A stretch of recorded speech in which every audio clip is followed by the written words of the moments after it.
Okay, this is the pre-roll for the Friday night Bible study between Feast of Trumpets and Atonement. And tonight on the Hebrew calendar, God's sacred calendar, it is the third day of the seventh month. 1 week from tonight will be the 10th day of the seventh month, and that means that'll be the Day of Atonement, 1 week from tonight. And on the Roman calendar, it's the 22nd day of September 2017. We're going to be streaming live on both Sabbath.tv and Facebook Live, so let's get one and then the other rolling. We'll go to Sabbath.tv first. Greetings to those of you watching on Sabbath.tv. I'll give the date in a moment. We're going to stream live on Facebook Live as well, so let's get that going. And greetings to those of you watching on Facebook Live. We're simulcasting on Sabbath.tv and Facebook Live for this Friday night Bible study between Trumpets and Atonement. This is now on God's sacred calendar, the third day of the seventh month. It's the 22nd day of September 2017 on the pagan Roman calendar. Friday night Bible study. This year, Feast of Trumpets began Wednesday night, just 2 days ago, just 2 nights ago. And Atonement is exactly 1 week from today. This is 1 week from today, beginning at sunset Friday night and Sabbath. On the Sabbath, 1 week, Atonement is on the Sabbath, is on the regular weekly Sabbath this year. That turns the regular weekly Sabbath into a high Sabbath, an annual Sabbath, an annual high Sabbath, if you want to put all that together. That's 1 week from tonight. So what we're going to be doing tonight, brethren, is going through the first part, as much as we can get through in Bible study time tonight, the first part of Ambassador College Bible Correspondence course lesson number 37. We'll start right from the beginning where it talks about the cover of the correspondence course and the introduction, and then the first actual lesson part with the questions and the answers. Now, I've got a recording I've already made of this. You see on the screen there, you're seeing AC Tom Williams from the Big Sandy class of 1973.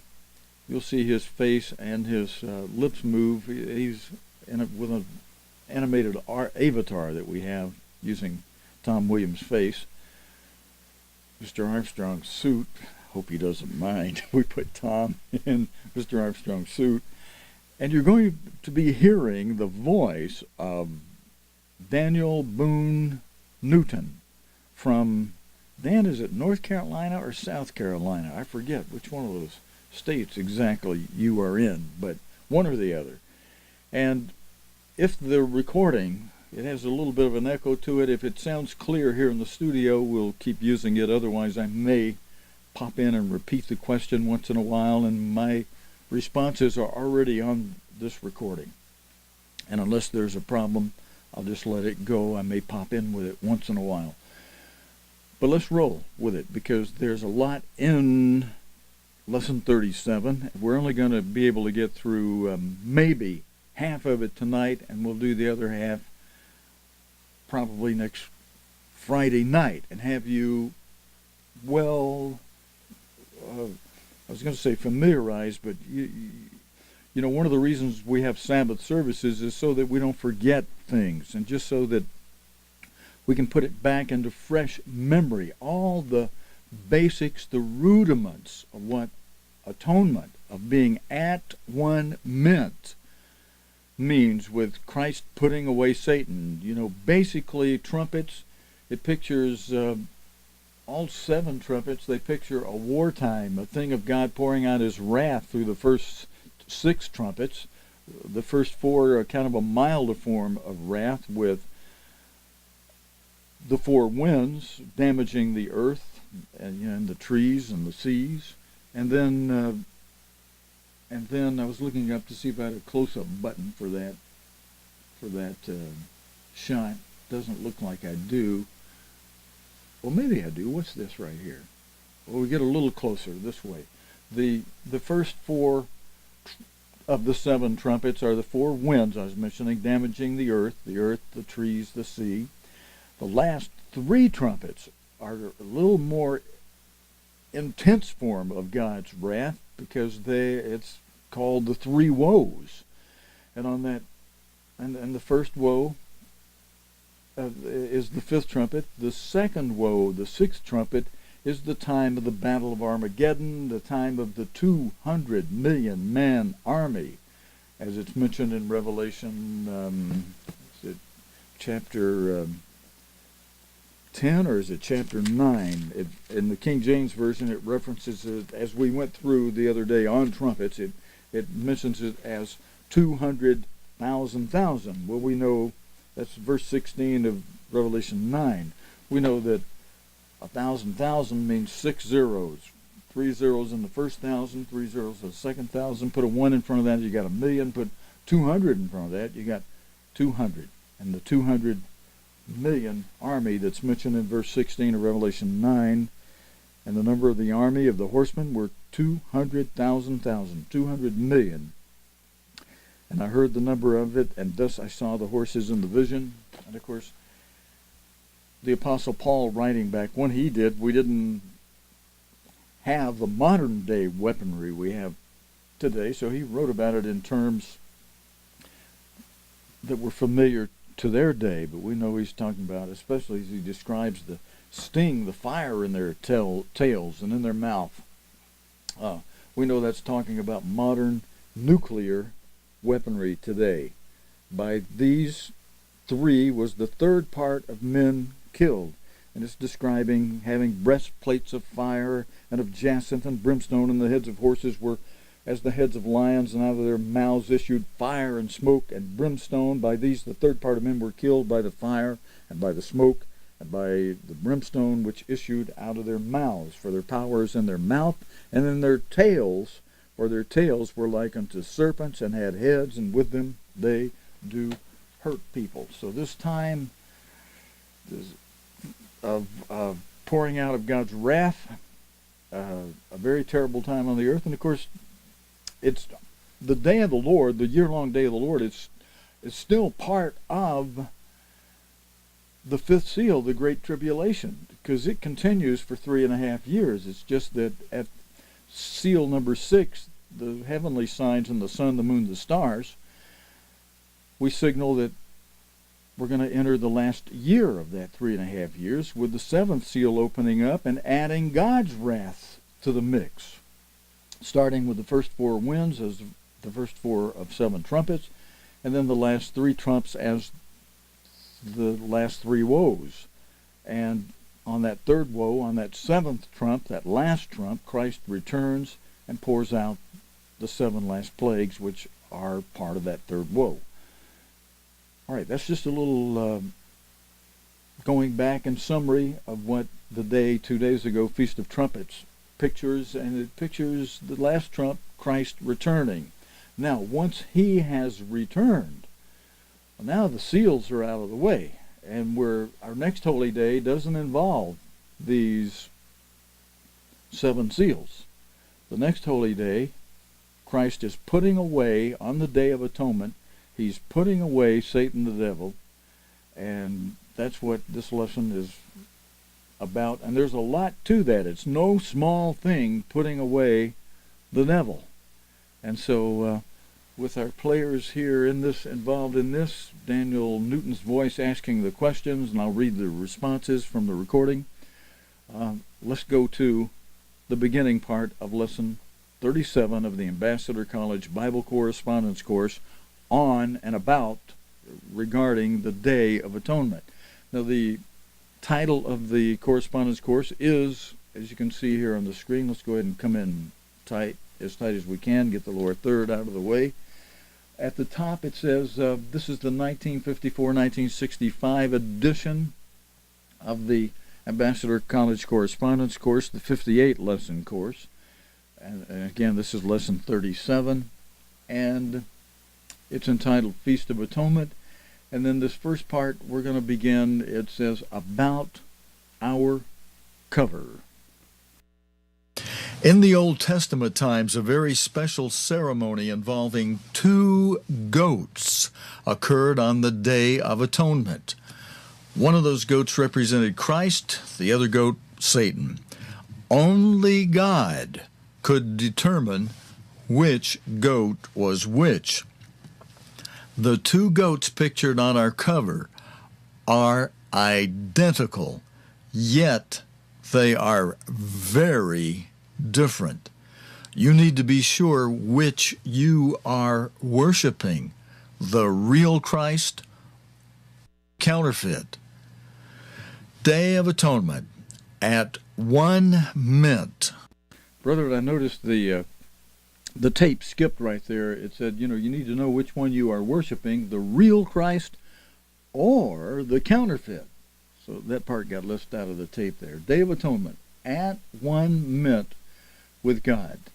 And it says here, you have no doubt heard the claim that there is great controversy between God and Satan, that Christ and the devil are running in a running battle for men's souls. And I'm trying to start that rolling again, but it's for some reason seems to be, here we go. Christ and the devil are running in a battle for men's souls. If this doctrine were true, then Satan is indeed winning. More souls are unsaved today, quote-unquote unsaved, than ever before in human history. Satan, according to this view, is made out to be actually stronger than Jesus. But Satan is not stronger than Jesus Christ. Jesus is returning to rule this earth with a rod of iron, to depose Satan and set up the kingdom of God, after having qualified to usher in and restore it, after having beaten Satan in the supreme battle for world rulership. When Christ returns, he will not leave this world in the hands of the devil, whom, as I just mentioned, he beat in that supreme battle for world rulership. Why Christ oust Satan when he returns? For 6,000 years, Satan has invisibly swayed the nations. He has guided human governments, influenced man's civilization, possessed mighty leaders, and inspired world wars. Satan has had his part in causing the misery, hate, suffering, and violent deaths that have plagued mankind since creation. Satan has occupied the position of this world's ruler ever since God gave him that office when he was Lucifer. But his days in that office are numbered. God is not in competition with Satan. There is no great controversy. The question of who will rule this earth has already been decided. Jesus Christ has already overcome the devil and qualified to replace him. Jesus Christ is coming as King of Kings and Lord of Lords to take over the governments of this world and depose Satan, the devil. Only when Christ returns supreme will this world have peace for 1,000 years. But what will happen to Satan? The Day of Atonement reveals the answer.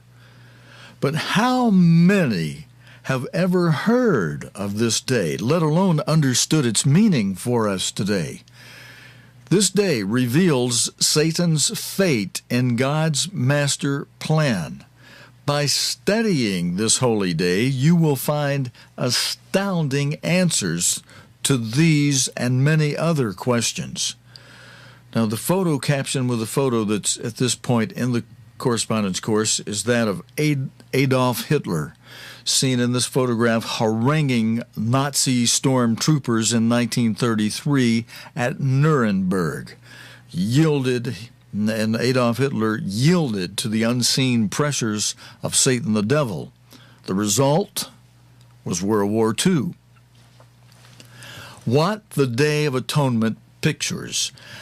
God's holy days constantly remind us how step by step God is working out His master plan. The first three of these, Passover, the days of unleavened bread, and Pentecost, picture the first harvest of souls, the preparation, training, and final reaping of the first fruits, those few now being called. The last four holy days show the plan God has for completing salvation for the rest of the world. We learned in the last lesson how Christ will suddenly intervene in this world at His return. He will be swift and firm in punishing the nations. But what about Satan? What happens to him? The fifth annual Sabbath, the Day of Atonement, or At-One-Ment, reveals the answer. It pictures Christ deposing Satan the devil from his present position as world ruler and removing him to a place completely away and apart from mankind. He will be bound, no longer able to deceive the nations for 1,000 years. Let's bring that forward until A.C. Tom has a question he's going to be asking. I think we need to switch over. Yeah, we do. We need to switch over to another bank to do that. Now let's bring that forward. The Day of Atonement has also a deep personal meaning for everyone whose eyes have been opened. When Satan and his demons are dethroned and removed from office, they must be replaced by qualified rulers. Satan will be replaced by Jesus Christ. His demons will be replaced by those of us who have surrendered to God and been willing to obey Him. Are you qualifying to rule this world as it ought to be ruled? Could you do a better job than the president, better than the rulers of Russia or Germany or Red China? You may think you could, but could you really? The fact is, we do not now have the power or the ability or capacity. Of himself no man is great enough to even begin to commence to measure up to the standard necessary to bring peace and happiness to the nations.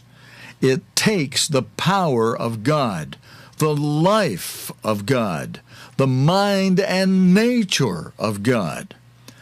That is possible only through conversion. Through conversion, every single individual, great or small, can have God's own power and nature added to him by receiving the Holy Spirit. That is the measure of the gospel. Most human beings cannot grasp this marvelous truth. They are unwilling to humble themselves under the mighty hand of God and wait to be exalted in His due time. Now, the caption with the photo that appears here in the correspondence course is that of General Charles de Gaulle, Joseph Stalin, Sir Winston Churchill. This world's leaders rule according to human wisdom and or the whim of their minds. God's plan is for you to be preparing now to rule this world under Christ as it ought to be ruled in the world tomorrow. Humility through fasting. The Day of Atonement is perhaps the most unusual holy day, for it's the one day on which God has commanded us to fast. What exactly is fasting? What is its purpose? The purpose of fasting is to humble oneself, to help us to see ourselves as we are, and to see God as He is. Fasting on the Day of Atonement means denying yourself food and water for 24 hours, from sunset to sunset. Fasting is not penance, not a hunger strike to force your own will on God. Mahatma Gandhi fasted that way. A Christian is to fast in order to humble his or her own fleshly mind with its carnal will, and to draw closer to God, to acknowledge his or her own nothingness and ask for God's strength. Jesus Christ received the strength to resist the devil's strong temptation by fasting 40 days and nights. Spiritually, He was at His strongest at the end of 40 days because He was completely humble before God. God, of course, doesn't ask or expect us to fast 40 days. He only commands one day of us each year, though we are also told to fast voluntarily at other times.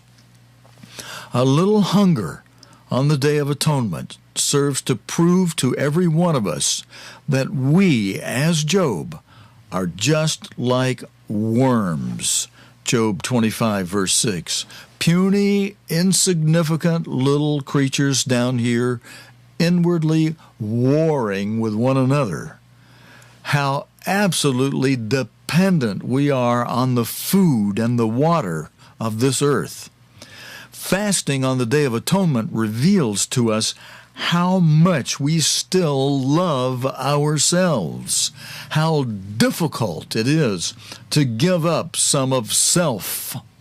This day is a test to see which we will put first. Will it be the cry of the body for food or the sincere desire to obey God? Lesson 37, Section A, the binding of Satan. We begin the questions now, and let's bring forward AC Tom and let Tom begin the questions that we'll answer from Scripture. 1A. Will Satan be bound with a symbolic chain and locked up with a key to prevent him from escaping to deceive mankind? Revelation 20, verses 1 and 2. 1.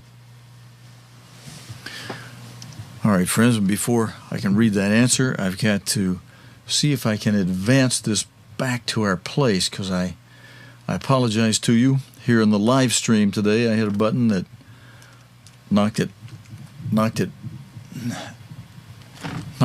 to the beginning. Now let's see if I hit this button. Okay, we can zoom it forward, and I'll catch up where we were and try not to hit that button again. All right, to do this for you, I have to really focus and concentrate and hit a whole series of correct buttons. Okay, here's the question that Tom was asking. 1A. Will Satan be bound with a symbolic chain and locked up with a key to prevent him from escaping to deceive mankind? Revelation 20, verses 1 and 2. Verse 1, Revelation 20, and I saw an angel come down from heaven, having the key of the bottomless pit and a great chain in his hand. And verse 2, he laid hold on the dragon, that old serpent, which is the devil and Satan, and bound him 1,000 years. And B, where is Satan cast? Verse 3, compare Revelation 18, verse 2, with Isaiah 13, verses 19 through 21. Verse 3, Revelation 20, and cast him into the bottomless pit, and shut him up, and set a seal upon him, that he should deceive the nations no more, till the 1,000 years should be fulfilled. And after that he must be loosed a little season. Compare that with Revelation 18, verse 2. And he cried mightily with a strong voice, saying, Babylon the great is fallen, and is become the habitation of devils, and the hold of every foul spirit, and a cage of every unclean and hateful bird. And compare that with Isaiah 13, verse 19. And Babylon, the glory of kingdoms, the beauty of the Chaldees' excellency, shall be as when God overthrew Sodom and Gomorrah. It shall never be inhabited, neither shall it be dwelt in from generation to generation. Neither shall the Arabian pitch tent there, neither shall the shepherds make their fold there. But wild beasts of the desert shall lie there, and their houses shall be full of doleful creatures, and owls shall dwell there, and satyrs shall dance there. Friends, let me point out now, as we go back to A.C. Tom for the next question, that I actually have someone else who's helped me, and I wasn't able to get their voice from the audio I received from them today. Or they did it a few days ago. I just got around to it today. But after sections A, B, and C, next week we're going to have another voice for you. I'm going to save that as a surprise, and there are a number of things I have to do to the voice recording to make it usable here. So I apologize for the kind brother who helped me with that I didn't get that ready today ahead of time. So, but look forward next week. In the next section, we'll have a different voice for you that I think you may appreciate.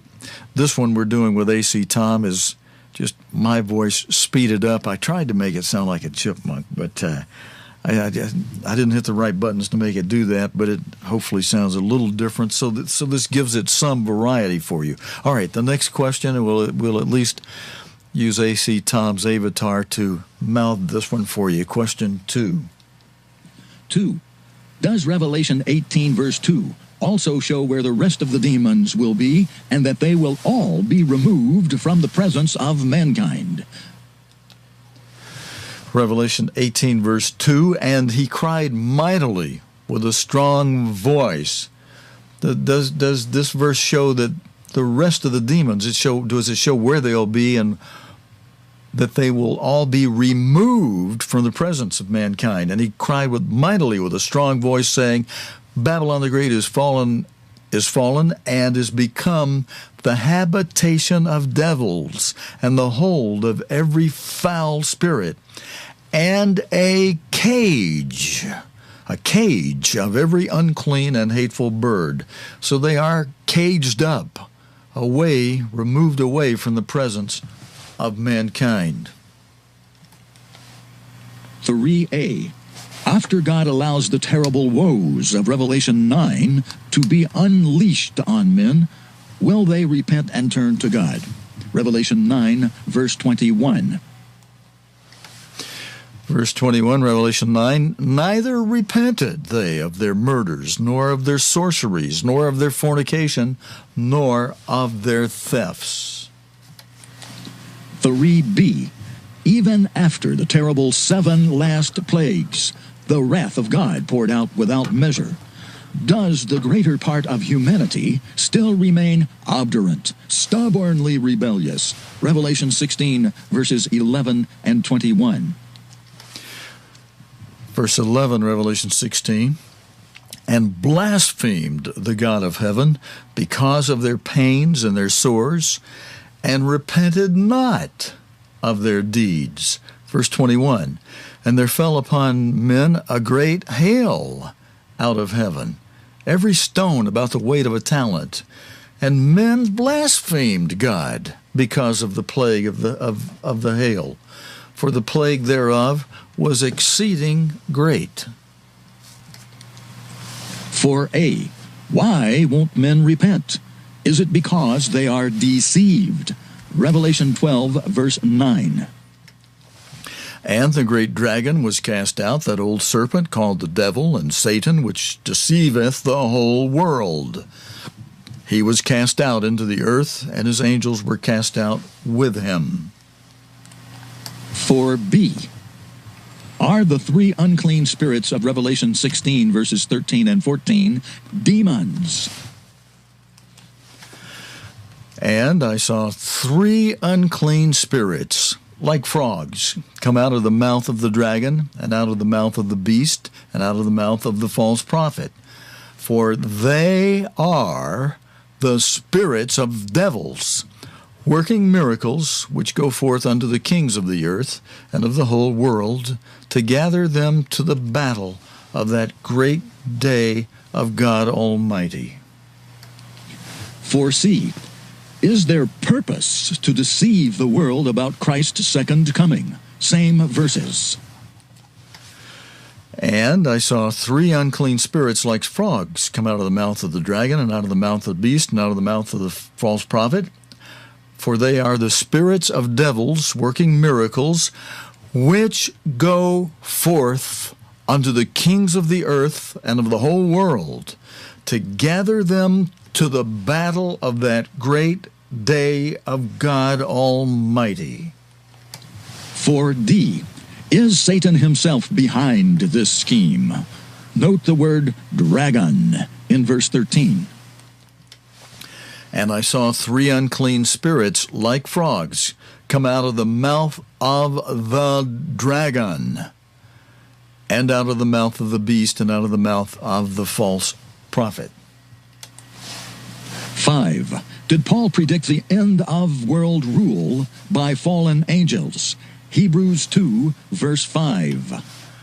For unto the angels hath he not put in subjection the world to come, whereof we speak. Comment: God speaks in his word, the Holy Bible, of three worlds. One, the world that then was, which perished in the flood, 2 Peter 3, verse 6. Second, this present evil world, Galatians 1, verse 4. And third, the world to come, the world tomorrow, Revelation 20, verse 3, Hebrews 2, verse 5. In the world tomorrow, the devil and his demons will no longer be in authority over earth's nations and religion. 6. Did Paul also show who will replace the demons as rulers over the world? Romans 16, verse 20. 1 Corinthians 6, verses 2 and 3. And the God of peace shall bruise Satan under your feet shortly. The grace of our Lord Jesus Christ be with you. Amen. And 1 Corinthians 6, verses 2 and 3. Do you not know that the saints shall judge the world? And if the world shall be judged by you, are you unworthy to judge the smallest matters? Know you not that we shall judge angels? How much more things that pertain to this life? 7a. Does the Bible show that after Satan and his demons are put away, their deception and false way of life will still maintain its hold for a little while on depraved human hearts? Ezekiel 38, verses 1 through 14. And the word of the Eternal, the Lord, came unto me, saying, Son of man, set your face against Gog, the land of Magog, the chief prince of Meshech and Tubal, and prophesy against him, and say, Thus saith the Lord God, Behold, I am against you, O Gog, the chief prince of Meshech and Tubal, and I will turn you back and put hooks into your jaws, and I will bring you forth and all your army, horses and horsemen, all of them clothed with all sorts of armor, even a great company with bucklers and shields, all of them handling swords. Persia, Ethiopia, and Libya with them, all of them with shield and helmet. Gomer and all his bands, the house of Togarmah, of the north quarters, and all his bands, and many people with you. Be you prepared, and prepare yourself, you and all your company that are assembled unto you, and be you a guard unto them. After many days you shall be visited. In the latter years you shall come into the land that is brought back from the sword, and is gathered out of many people, against the mountains of Israel, which have been always waste, but it is brought forth out of the nations, and they shall dwell safely, all of them. You shall ascend and come like a storm. You shall be like a cloud to cover the land, you and all your bands and many people with you. Thus saith the Lord God, it shall also come to pass that at the same time shall things come into your mind, and you shall think an evil thought, and you shall say, I will go up to the land of unwalled villages. I will go to them that are at rest, that dwell safely, all of them dwelling without walls, and having neither bars nor gates, to take a spoil, and to take a prey, to turn your hand upon the desolate places that are now inhabited, and upon the people that are gathered out of the nations, which have gotten cattle and goods, that dwell in the midst of the land, Sheba and Dedan, and the merchants of Tarshish, with all the young lions thereof, shall say unto you, Are you come to take a spoil? Have you gathered your company to take a prey? To carry away silver and gold? To take away cattle and goods? To take a great spoil? Therefore, Son of Man, prophesy, and say unto Gog, Thus saith the Lord God, In that day, when my people of Israel dwell safely, shall you not know it. 7b. Is this after the beginning of Christ's kingdom on earth? Verses 8, 11, and 14. Verse 8, Ezekiel 38, After many days you shall be visited. In the latter years shall you shall come into the land that is brought back from the sword, and is gathered out of many people, against the mountains of Israel, which have always been waste, but it's brought forth out of the nations, and they shall dwell safely, all of them. Verse 11, And you shall say, I will go up to the land of unwalled villages. I will go to them that are at rest, that dwell safely, all of them dwelling without walls, and having neither bars nor gates. Therefore, verse 14, Son of man, prophesy, and say unto Gog, Thus saith the Lord God, In that day, when my people of Israel dwell safely, shall you not know it. 7c. Aren't these still deceived folk a major portion of the human race? Comment, Meshach and Tubal are the dominant people of the USSR. Gog and Magog include the Mongols and China. Gomer and Togarmah are other Asiatic peoples. 8. Will God deal severely with them to show them He is God? Ezekiel 39, verses 3 through 7. And I will smite your bow out of your left hand, and will cause your arrows to fall out of your right hand. You shall fall upon the mountains of Israel, you and all your bands, and the people that is with you, I will give you unto the ravenous birds of every sort, and to the beast of the field to be devoured. You shall fall upon the open field, for I have spoken it, saith the Lord God. And I will send a fire on Magog, and among them that dwell carelessly in the isles, and they shall know that I am the eternal Lord God. So will I make my holy name known in the midst of my people Israel, and I will not let them pollute my holy name any more. And the heathen shall know that I am the eternal Lord God, the Holy One in Israel. Comment. Today, God doesn't seem real to most people, whether their present religion is communism, shamanism, or falsely so-called Christianity.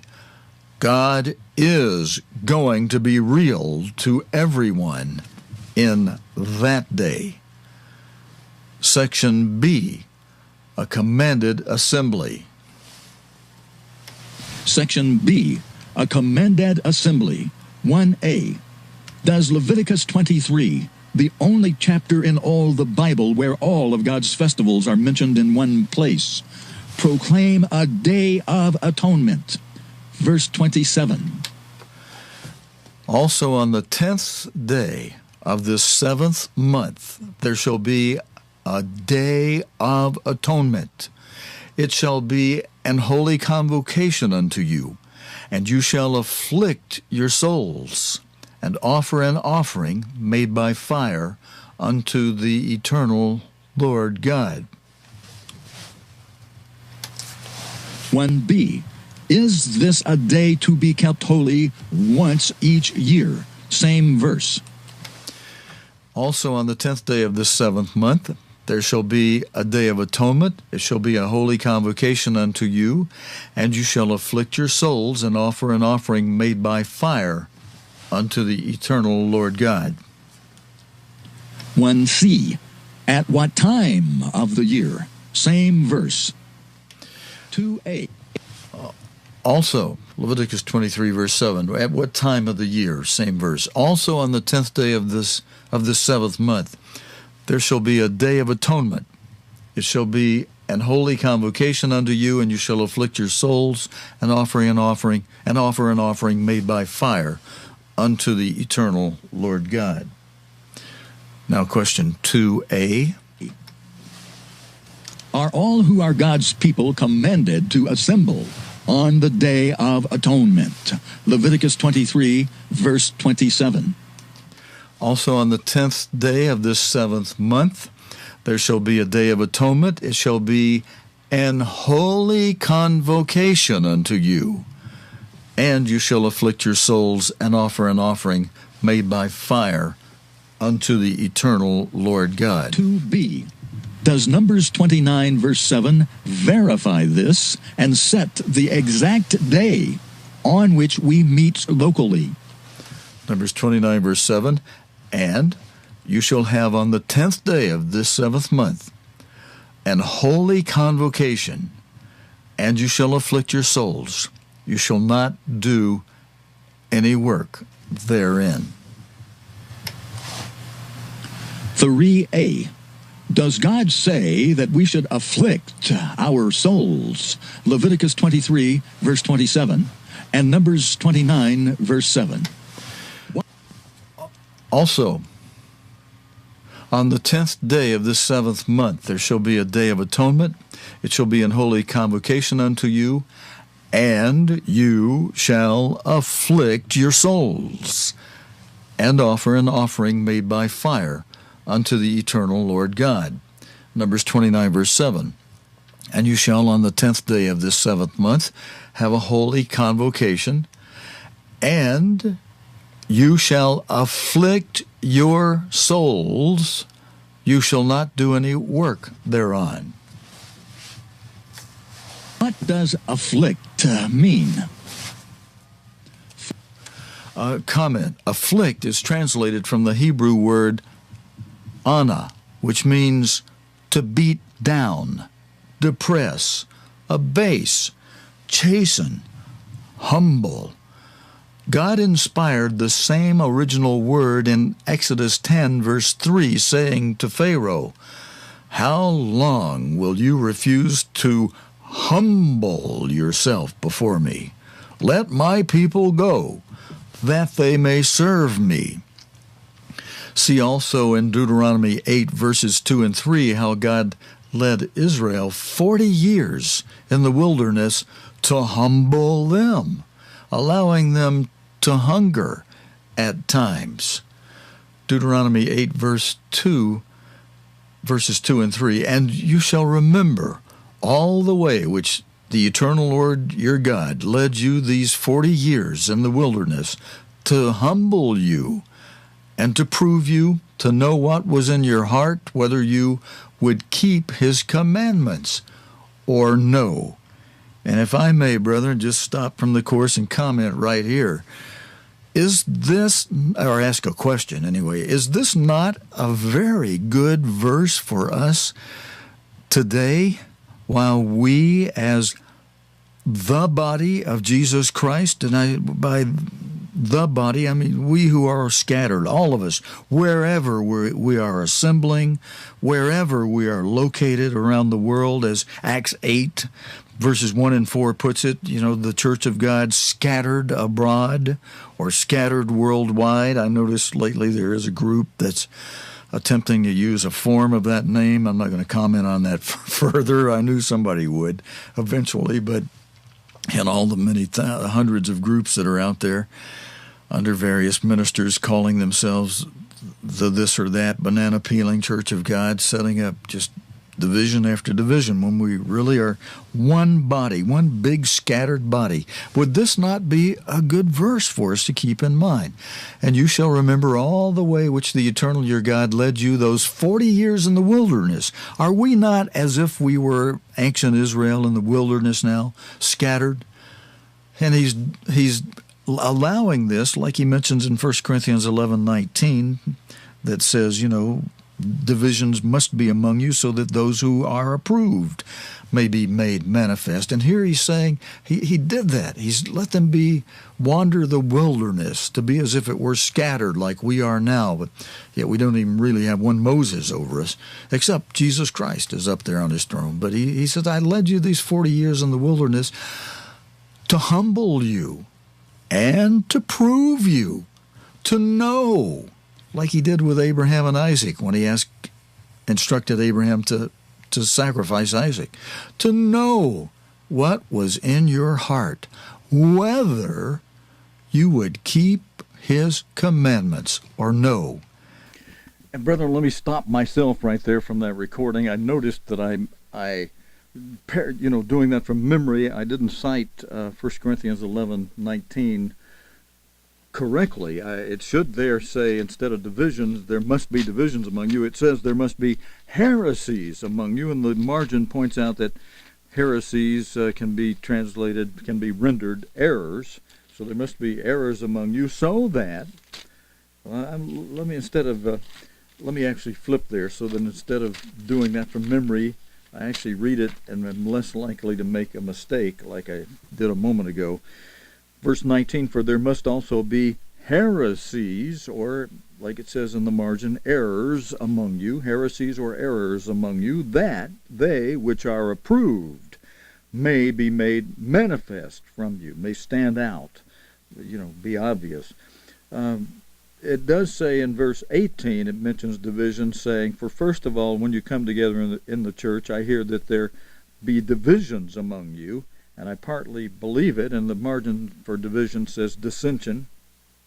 And of course that is not something God wants. But the heresies that are among us, as he says, there must also be heresies among you,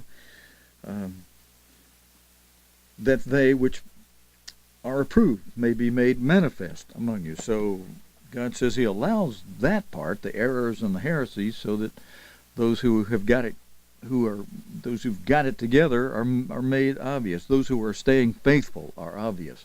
So, all right, having corrected that, let's roll back with the tape now. And verse 3, he humbled you and suffered you to hunger and fed you with manna. Any of us going hungry, food, our food is provided.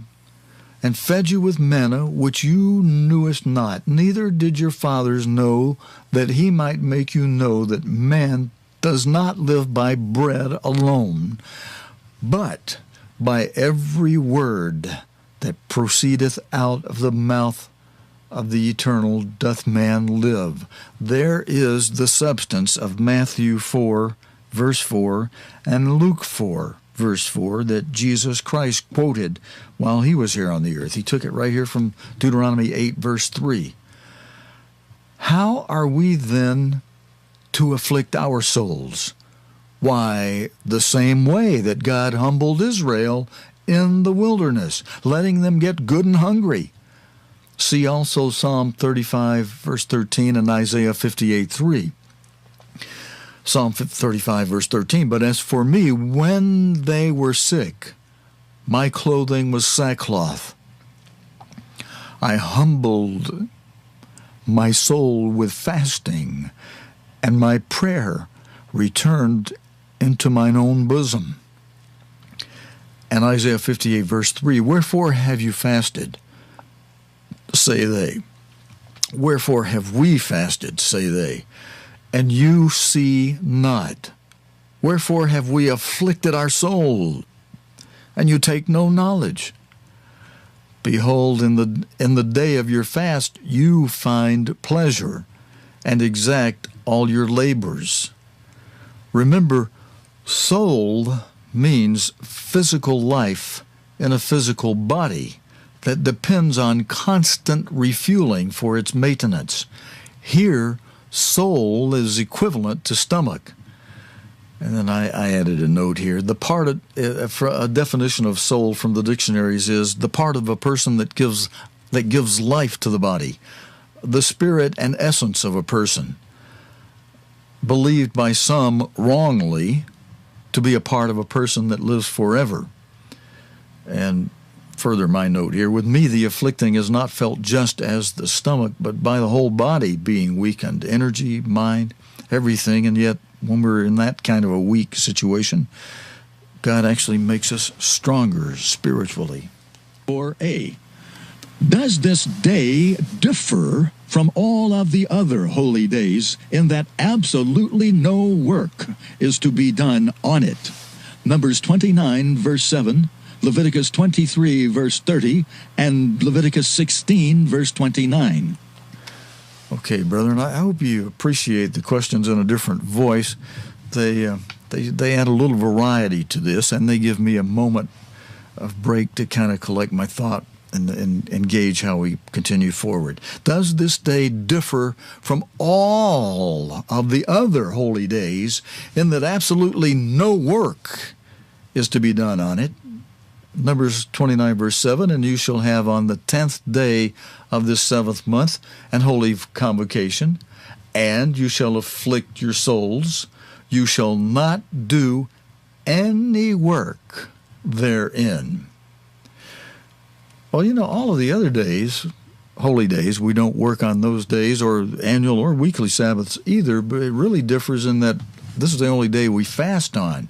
Leviticus 23, verse 30,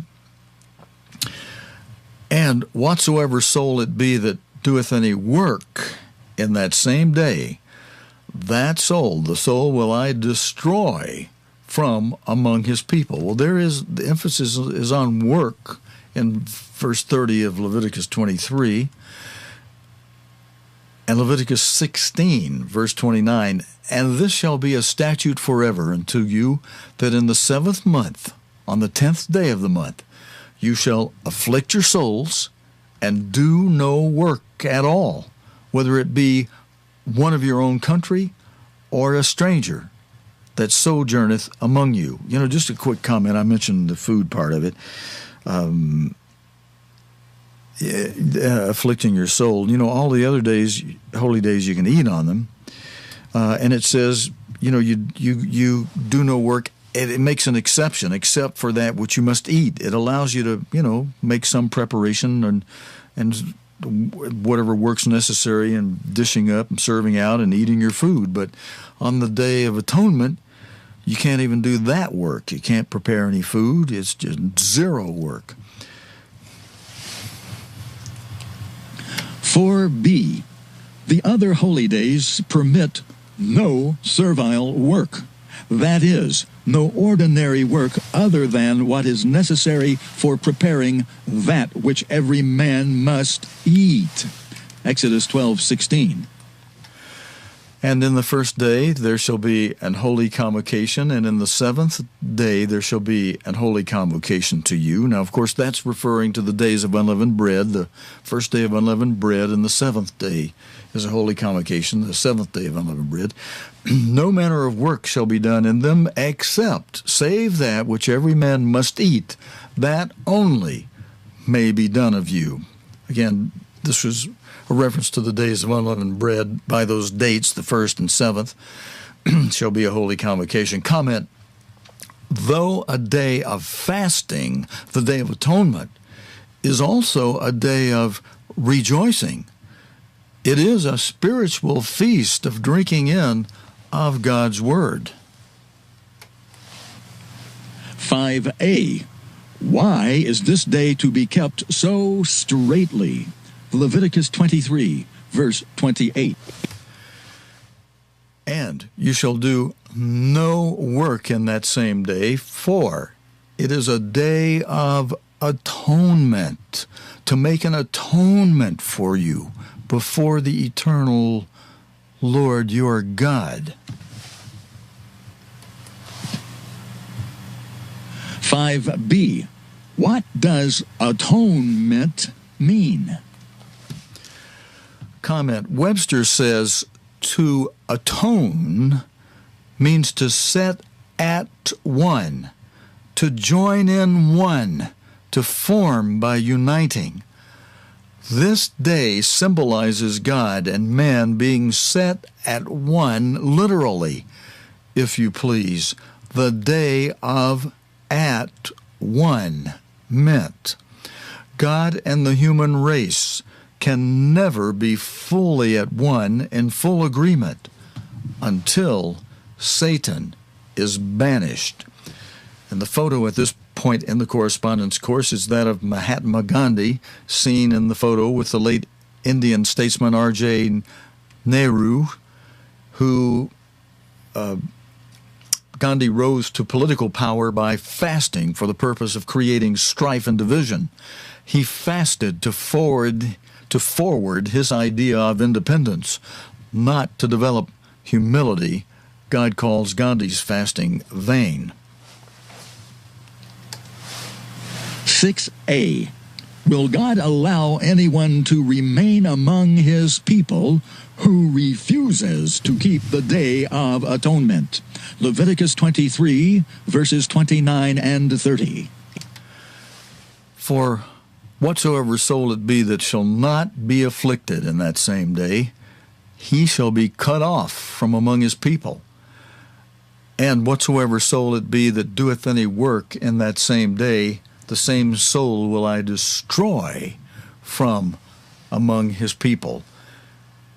And brethren, if you'll allow me a small, quick indulgence right there, this is the verse 29 of Leviticus 23, that I showed an assistant minister in the Birmingham congregation back in 2003, about a year after I'd gotten back from California. My mother had asked me to come back home and help her and Dad after she had a major stroke, so I moved back to Alabama, where I grew up, and I went into the Birmingham congregation and attended there each Sabbath.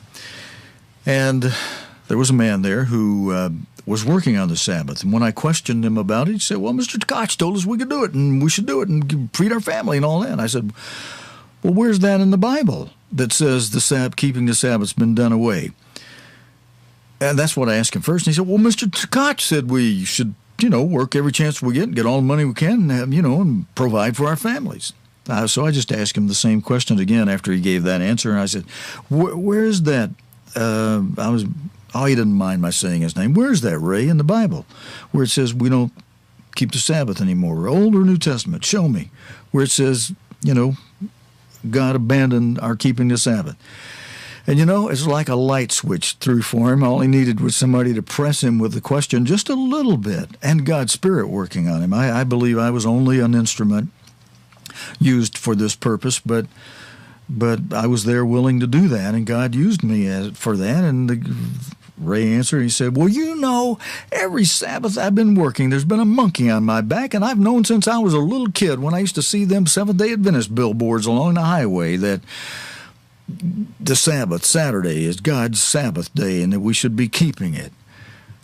And so they were turning out the lights, and the deacons were turning out the lights, and, it was our time to be leaving. And so I just said to Ray, I said, well, Ray, same question I started with. I said, well, Ray, will I see you next Sabbath? Because he had answered that, first of all, by saying, no, I won't be here. I'll be working next Sabbath. So that's when I asked him to show it to me in the Bible. But after those couple of times I asked him that, and the second time he says, well, I knew we should be keeping that Sabbath. There was a monkey on my back every time I'm working. So they're turning out the lights and kind of rushing us out. And I said, well, Ray, will I see you next Sabbath? He said, yeah, I'm going to tell my boss I can't work on God's Sabbath. Yeah, I'll see you next Sabbath. That little question made a big thing for one fellow. But, a minister who was trying to help me find service, the local minister began to stop keeping the holy days. And so, even though they kept the weekly Sabbath still. So I asked one of the assistant ministers, I said, well, do you know anybody in any of the states around us? I'll drive anywhere I have to, from Alabama. Is Tennessee, anybody in Tennessee keeping it? In Mississippi, in Georgia, in Florida?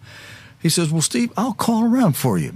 Try to find out. So next Sabbath, that minister, from the time I asked that minister this question, and interestingly, the holy day I was asking about was Atonement. And Birmingham owned a building 50 miles north in Alabama. I asked the minister, I said, well, why don't you ask the minister, will he let us have that building for the holy day? I said, there will be enough of us coming giving a holy day offering. We'll way more than pay for the electricity that'll be used. And, why don't you ask him, let him get you to conduct the service for us. And he said, I already asked him. He already said no. And I said, he said, but I'll call around for you all the ministers I know in all the other states, and I'll find somebody who's keeping atonement where you can go, Steve. And so next Sabbath he gets back to me and said, well, I called every one of the ministers in all the states around us, that no, I'm talking about the ministers that stayed under the umbrella of Joe Jr.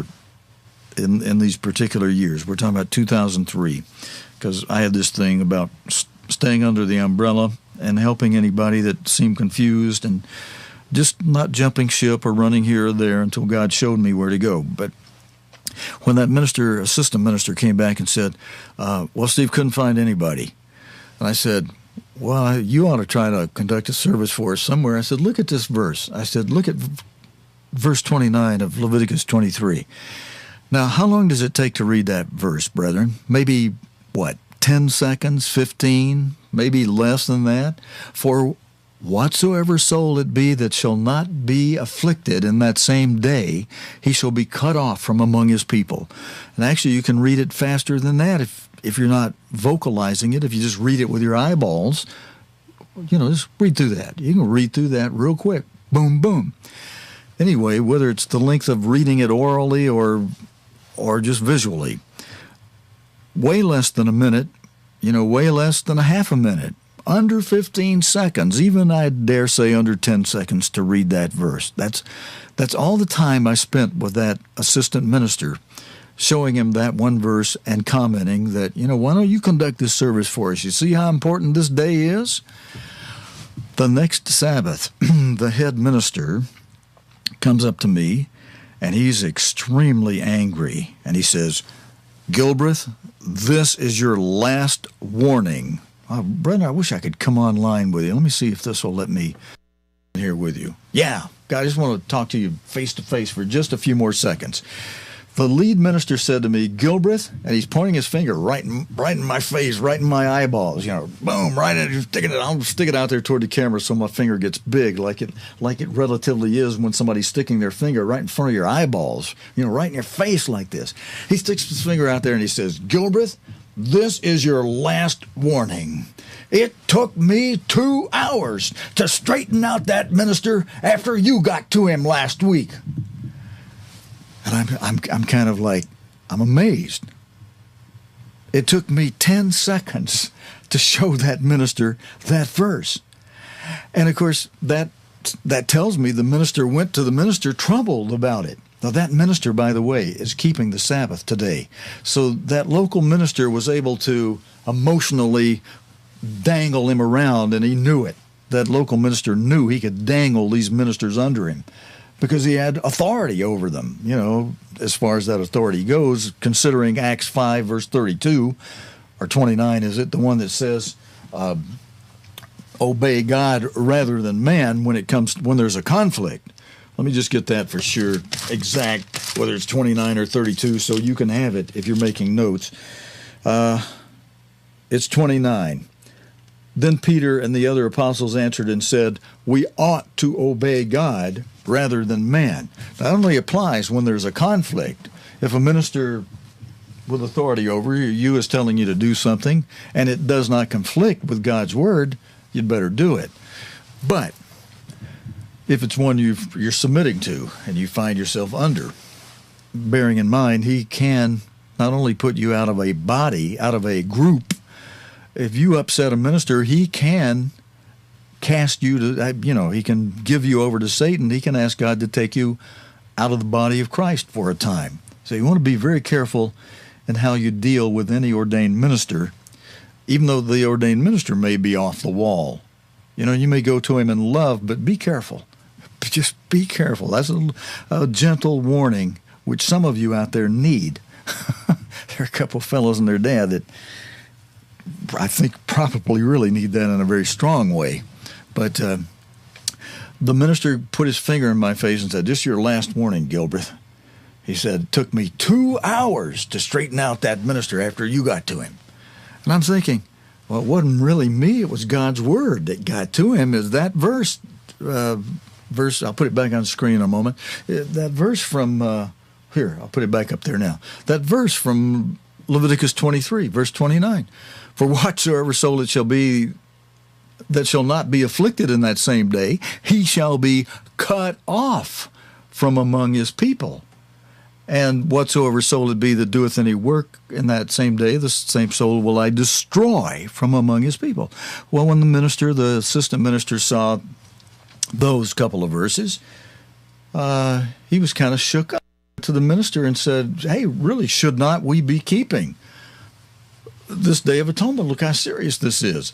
It took the head minister, 2 hours to deceive the minister again and to try to talk him into some kind of belief that this doesn't count. This verse here doesn't count. Let me get the verse back up there. When he went to the minister, the assistant minister obviously had some concern about this. And the minister who pointed his finger in my face had some anger that it took him 2 hours to straighten out. In other words, to re-deceive that assistant minister, to get him back on page with Baal worship and deception and apostasy. Brother, I'm sorry for diverting from the correspondence course, but it made me remember that. You see how significant God's word is. It can convict the conscience, as it did with regard to that minister I told you about who went to the minister, and it took the head minister, 2 hours to straighten out this assistant minister again, to re-deceive him back to thinking, don't worry about that. We don't have to keep that. Well, we'll see in a moment. In fact, the very next question, I was going to say, we'll see that it's not done away. Let's continue on here. 6b. Was this day to be done away at the cross? Verse 31. Verse 31, Leviticus 23, you shall do no manner of work. It shall be a statute forever throughout your generations in all your dwellings. 6c. Does this command apply only to racial Jews and Israelites? Leviticus 16, verse 29. For whatsoever soul it be that shall not be afflicted in that same day, he shall be cut off from among his people. For whatsoever soul it be that shall not be afflicted in that same day, he shall be cut off from among his people. Comments. Notice that it is a statute for the stranger also. Any person of any race who comes among God's people. Further comment. If we are God's, if we're God's people, then we all are spiritual Israelites. And that means we must keep this Day of Atonement today. Galatians 3:29, John 4:22, Romans 2:28, Romans 2 verses 28 and 29, and chapter 11, Romans 11:17 and 18. 7. At what time of day do we begin fasting for the Day of Atonement? Leviticus 23, verse 32. It shall be unto you a Sabbath of rest, and you shall afflict your souls in the 9th day of the month at even. From even unto even shall you celebrate your Sabbath. Comment. Notice that the last meal we should eat is in the 9th day of the month. But if we were to if we were to purposely eat a heavy meal immediately before sunset on the 9th of the month, we could defeat the spiritual intent of the command to afflict our souls from even unto even, because our souls would be full of food and busily digesting it as the Day of Atonement began. In God's true calendar, every day begins at the previous day's sunset. Genesis 1 verses 5, 8, 13, and 19.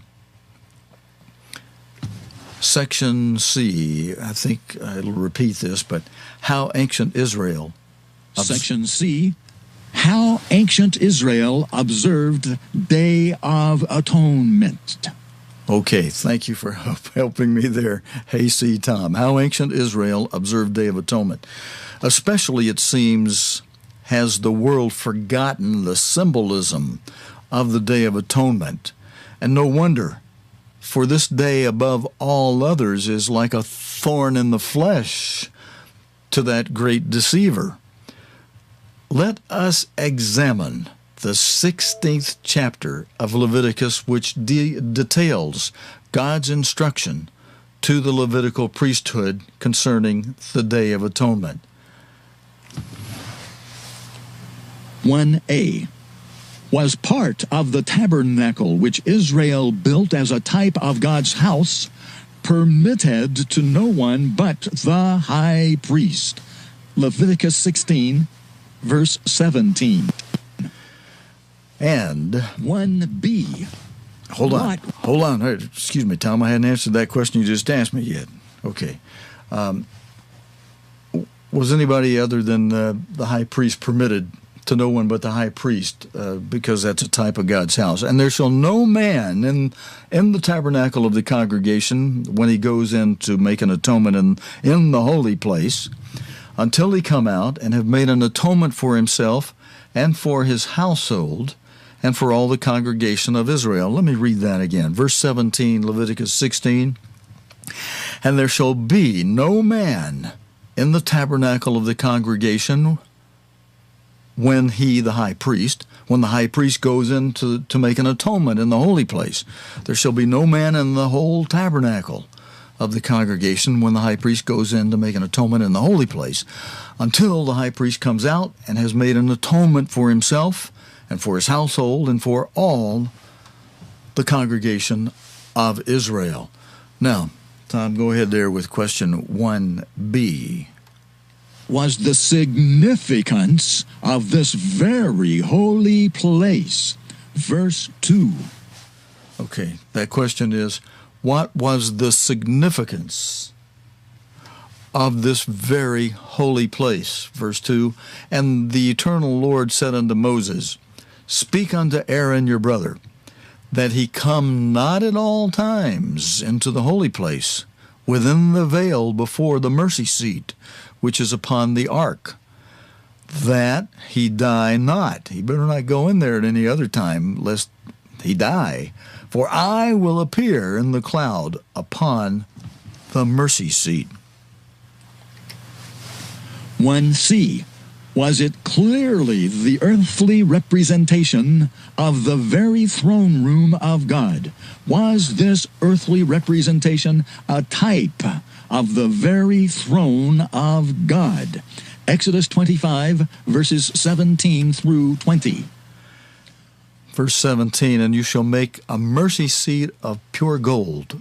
2 cubits and a half shall be the length thereof, and 1 cubit and a half the breadth thereof. And you shall make 2 cherubims of gold. Of beaten work shall you make them in the 2 ends of the mercy seat. And make 1 cherub on the one end, and the other cherub on the other end.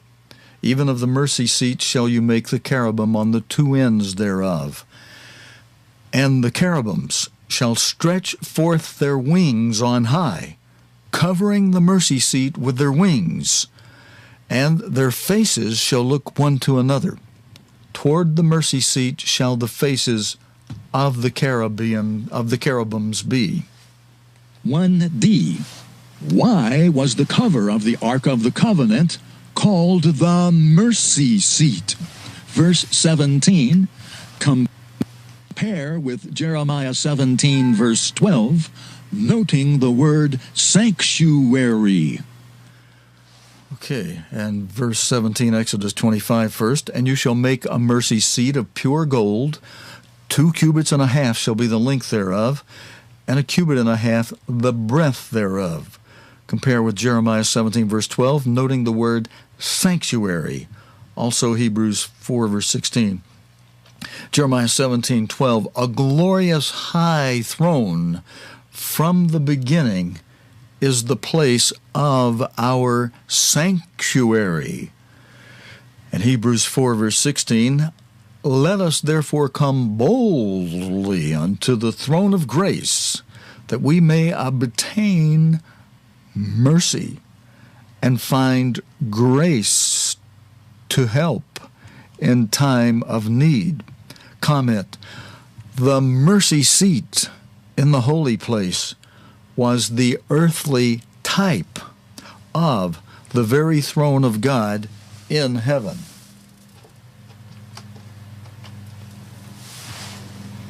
And brethren, I just got a warning. I had to plug in something I had unplugged that we're using to show our video of Tom. Again, the mercy seat in the holy place was the earthly type of the very throne of God in heaven. 2a. Was the high priest permitted to enter this typical throne room of God as often as he liked? Leviticus 16, verse 2.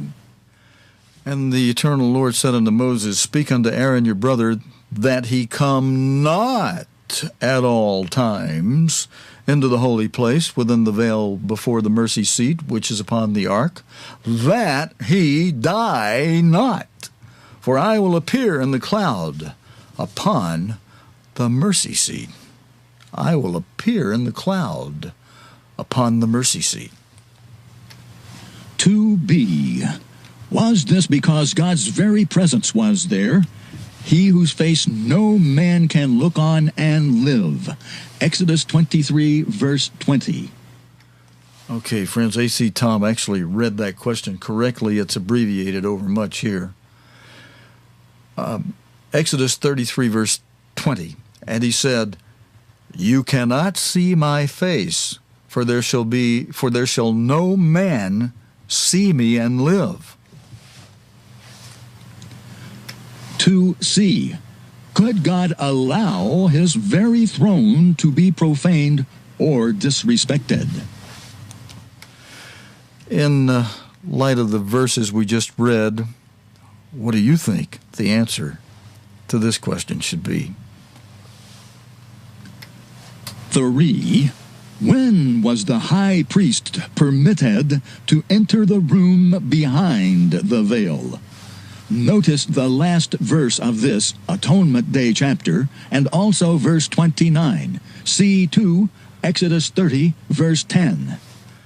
First of all, verse 34, Leviticus 16, "And this shall be an everlasting statute unto you, to make an atonement for the children of Israel for all their sins once a year. And he did as the eternal Lord commanded Moses." Verse 29 of Leviticus 16, "And this shall be a statute forever unto you, that in the 7th month, on the 10th day of the month, you shall afflict your souls, and do no work at all, whether it be one of your own country or a stranger that sojourneth among you." And verse 10 of Exodus 30, "And Aaron shall make an atonement upon the horns of it once in a year, with the blood of the sin offering of atonements. Once in the year shall he make atonement upon it throughout your generations. It is most holy unto the eternal God, Lord your God." 4a. Before entering the Holy of Holies, or Most Holy Place, what types did the Aaronic high priest first act out at the door of the tabernacle? Leviticus 16, verses 5 and 7. Verse 5, Leviticus 16, "And he shall take of the congregation of the children of Israel 2 kids of the goats for a sin offering, and 1 ram for a burnt offering." Verse 7, "And he shall take the 2 goats and present them before the eternal Lord at the door of the tabernacle of the congregation." 4b. Why did he present the 2 goats before the Lord? Was one of the goats to represent the Lord? Was the other goat to be rejected? Verse 10. "But the goat on which the lot fell to be the scapegoat shall be presented alive before the eternal Lord for an atonement with him, and to let him go for a scapegoat into the wilderness." 4c. Whom did the rejected goat represent? Verse 8. "And Aaron shall cast lots upon the 2 goats, 1 lot for the eternal Lord, and the other lot for the scapegoat."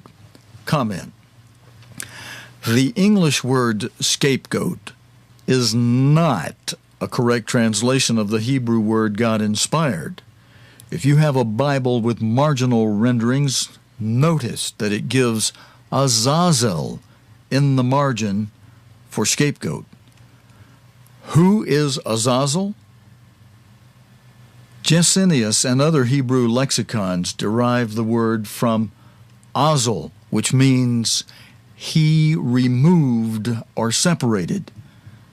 This is exactly what Satan or Lucifer did when he turned against God and became God's adversary. Azazel is none other than Satan the devil. Gesenius says that Azazel is an evil demon.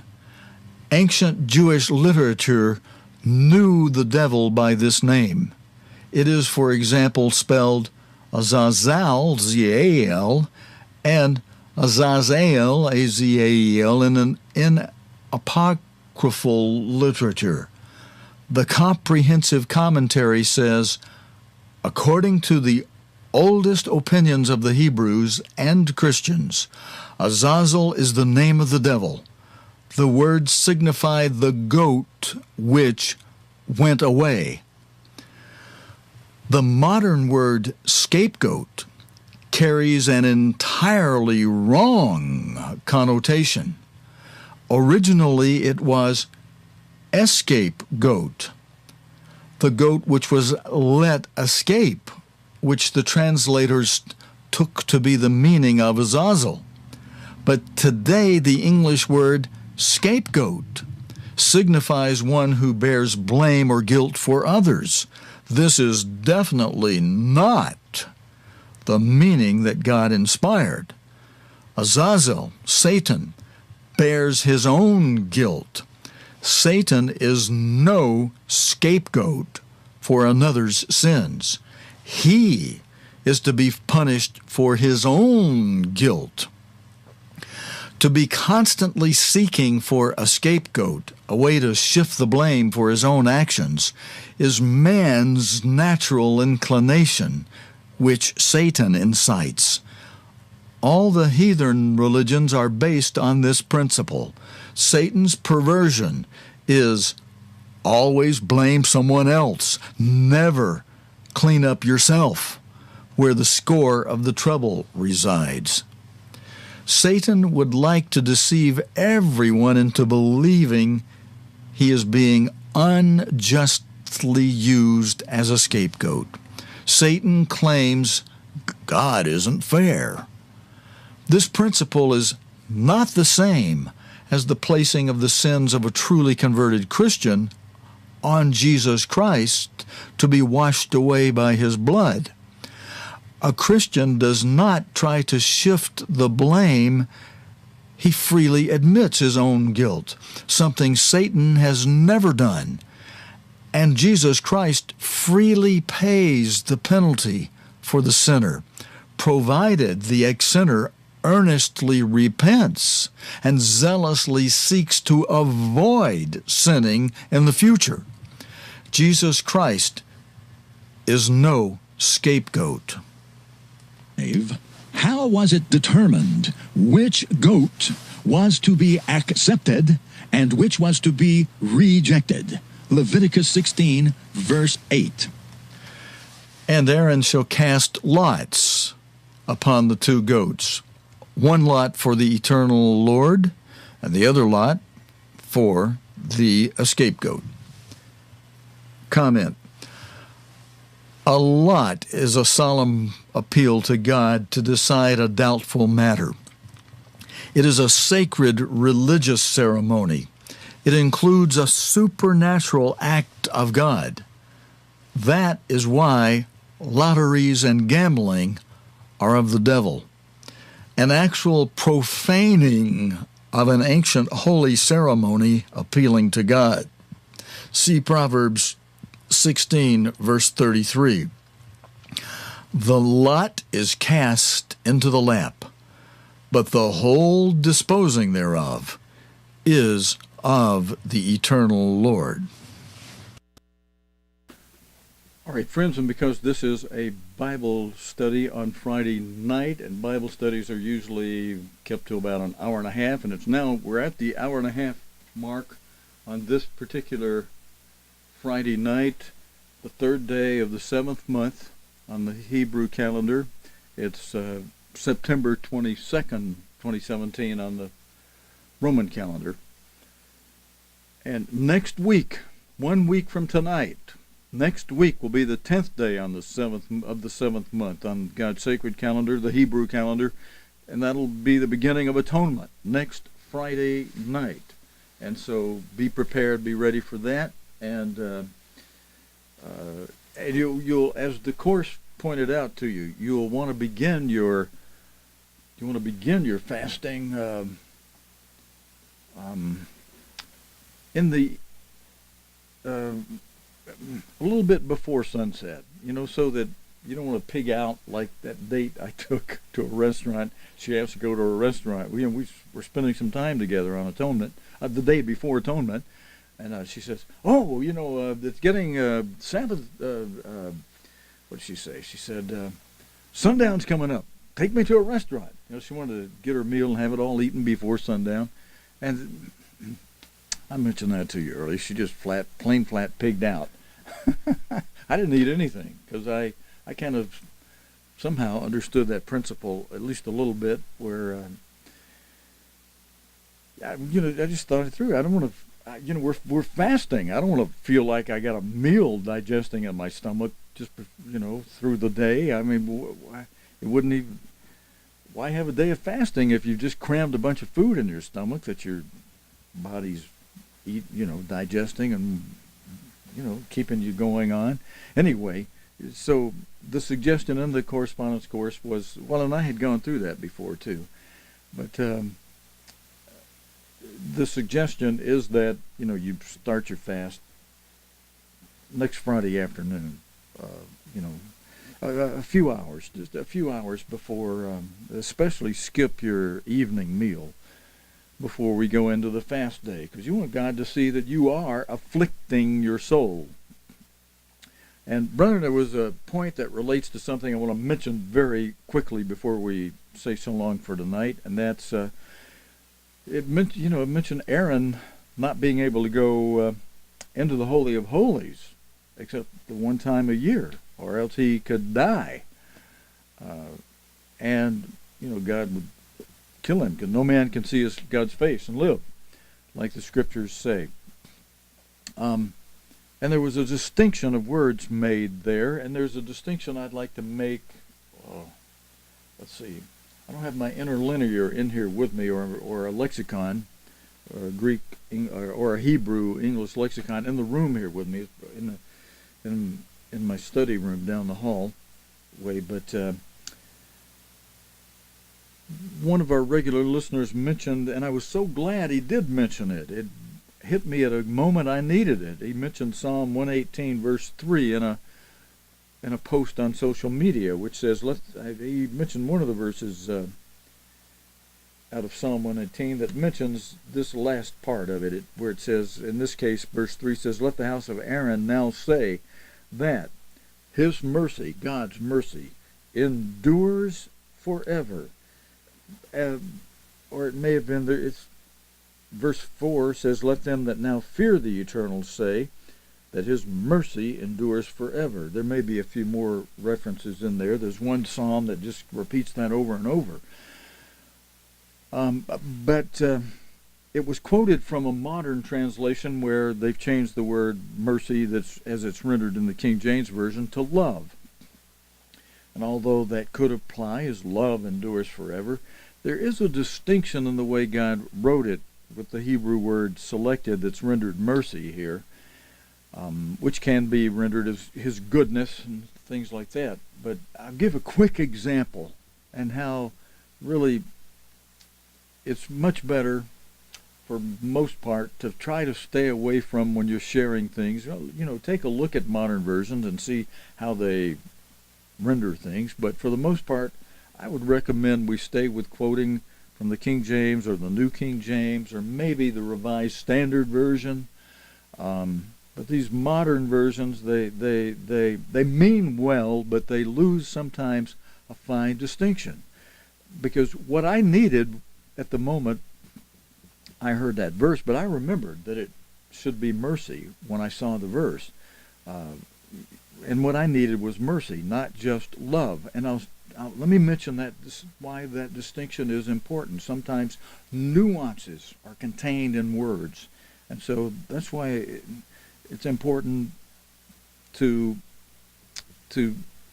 don't get too much into these modern versions. Here's why. Let me give you this, and I think you'll get it. When I was growing up, my dad believed these verses that say, "Spare the rod, spoil the child," and he would sometimes cry before he would whip me and tell me that he would rather take what he's got to give me when he takes off his belt and whaps my backside with it. He'd rather take that himself than to have to do that to me. And my dad would make sure I felt it. Spare the rod, spoil the child. He did not spare it. He let me have it. He did his godly duty as a dad and a father, and he did it well. Very well. But there was one time Well, probably more than one time. In fact, there were some times I just totally got away with stuff, and then other times when maybe my sister had told a fib on me and made me get a whipping for something I didn't do, that I just said, look, there have been so many times I've gotten away with things my dad never caught me, that this one I got where I didn't do what my sister said I did, where I didn't deserve that whipping, I got away with so many other things that I didn't get a whipping for, that I just said, look, chalk this up. You're still ahead of the game. You're still ahead of the game. You know, you still got less whippings than you deserved. But here's the point about this verse I wanted to bring out. There was a time when my dad said to me, all right, I'm not going to whip you this time, even though you deserve it. But if you do that again, I'm going to give it to you triple or quadruple. I'm going to really give it to you if you do that again. I had fair warning. He gave me mercy. But now in love, my dad would spank me. And I said, even cry sometimes before he had to spank me, to say, I'd rather take this than have to give this to you, son. You know, and he wished I would, he wished that I would not do wrong things, you know, and he wished he didn't have to spank me, and because I did wrong, you know. But because I did wrong, he had to. But one time he gave me a break, maybe more than one time. But one time I remember him saying, you know, well, I'm going to give you a break this time, but you do that again, and you really had it. I'm going to really give it to you, extra. So I had fair warning that, wow, I got mercy for the one thing, and so I could think, hey, even though you didn't get spanked for it this time, you're old enough, smart enough to think it through. You know what a spanking is like, and you know if your dad doubles it or triples or quadruples it, really lets you have it, it's going to be a spanking. So it was almost for that moment in time, almost better Dad saying to me, I'm going to give you mercy this time, but I'm going to really let you have it if I catch you doing that again. So there are times when, like, we've done something and we got to go before God and we say, oh, God, I feel so bad. You know, and like, you're going to punish me now. I'm going to punish myself. I'll fast myself. And, you know, will you accept that as the punishment? You know, let me do it. You know, I'm not talking about atonement. I'm talking about fasting on another day of the week. But, or, you know, or maybe you'll just, after I saw this, when I was reminded, you know, look, we're still, all of us, struggling to overcome sin. None of us are perfect yet. Even Mr. Armstrong, in his very last days and moments, only gave himself possibly 99.8 or 99.9, even in his 94th year, at 93 years old. You know, and he says, you know, and I'm giving you an example. I'm trying to close up, so I'm going to not go into the diversions. Just the point is this. When I saw that, I needed God's mercy. You know, if I got his love, in love, God is going to punish us. So if you look at this, if you change the words to, let them that fear the eternal say that his love endures forever. Well, I can just get away with anything and everything. God loves us, you know. But love includes punishment. And sometimes you might want mercy and say, look, God, I can't take any more punishment at this point in my life. I'm struggling with enough stuff. Will you just forgive me and give me mercy, and let me have it double or triple if I do it again. But just give me a break this time. Give me mercy. And you know, well, love includes mercy, so I'll give you that too. But the nuance of words, it carries a distinct meaning when it's worded like the King James has it there. His mercy endures forever. You can try his patience and his love, you know, the goodness side of his love. You can try it, you know, and he had to bring the flood upon mankind. And he did that in love. But that's not the love the way people think of love. It wasn't mercy on mankind when he brought the flood. Now, in a way it was. But on those individuals who drowned, to them, that was not mercy. They could say, okay, God loves us. He doesn't want us to sin. He had to teach us a lesson. But we didn't get mercy that time. He was announcing you could have mercy up till 7 days before he closed the door of that ark, giving them one final warning if they would repent. Up to a week, just 7 days before the ark, after over 100 years of Noah preaching to them that they ignored. God still up till 1 week before he closed the door, was giving him an opportunity for mercy. So there's a distinction between mercy and love. You know, in God's love, he's going to spank you. In his mercy, he may give you a break from the spanking once or twice or more than once or twice, but you better get your act together, because mercy only goes so far. And then God says, you know, look, spare the rod, I'll lose you. You know, you'll perish. You won't be accounted worthy for the first resurrection. All right, brother, I hope this was a helpful Bible study tonight. Let me sign off, and we'll plan to be back in the morning. Let me just mention one thing, though, in case you miss us on the live stream during the daytime portion of this Sabbath, or if you are hearing this instead of the live stream that I'm planning to do, but who knows, you know, tornado could whip through here and close us up tomorrow, or something might not be here, or internet shut down, or whatever. So let me just say this about where we are next week. Here's a reminder. I'm going to put the calendar up on the screen from our webpage. This is from our cogtv.org, Church of God Television, cogtv.org webpage. Let me see if I can make this come bigger screen. We'll get the lower third out of the way from blocking it. May not hurt. We just want to see the top part, the middle part where it says Atonement, right under trumpets. Pentecost trumpets. Atonement is in between the two yellow areas. You've got Atonement, Sabbath, September 30. Just so you see the date. Today is, well, the daytime part of the Sabbath will be September 23rd. But we're on Friday night, September 22nd. Next week, Friday night will be September 29 after sunset. That's when it actually begins. But for the better part of the day on the Roman calendar, it's Sabbath, September 30, the daytime part, the daylight part of the day. And so there's just a look at the calendar, because we're in the fall season now. We just had trumpets a couple of days ago on Thursday, September 21st, well, yesterday. And then following next week's Atonement, then it's only 5 days after that that the Feast of Tabernacles for a full week starts.